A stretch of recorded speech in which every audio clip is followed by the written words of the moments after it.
All right, I'm going to demonstrate for you today the mobility band assisted hip opener, or trying to work on getting some external rotation for the hip. So we're talking about external rotation. We're looking at improving the ability of the hip to do this. It can be beneficial for people trying to do squat patterns, or if you've been dealing with any limitation in your hip. So for the setup here, I have a mobility band anchored to the door. This particularly is the Rogue Fitness mobility band. And I have a mat on the ground here. As you can see in a moment, we're gonna be loading through the knee. We wanna make sure that we have some sort of a pillow, some sort of a support system in place here for anybody with sensitive knees.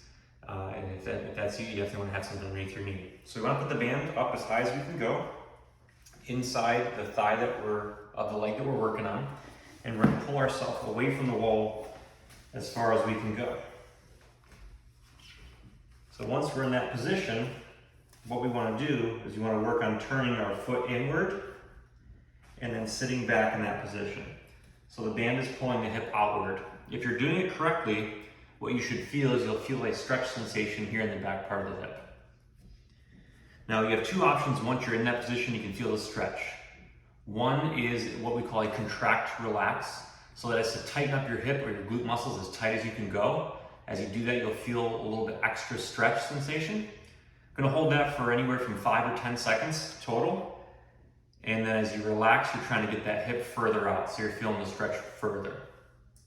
What you can also do with this position, you can take the opposite arm, so in this case this is my right arm. I'm gonna place that down in front of my knee, and I'm going to extend my left arm further away from the hip. So now we're getting a really long stretch. All the way through the back, down around the back of the hip. So what you want to do is alternate. You can alternate between tightening here and then relaxing, getting further into the stretch, or adding on that long stretch after you've tightened. So this is just a nice little quick technique. A little bit of equipment involved with this one, but give it a try and see how you like it. Thanks.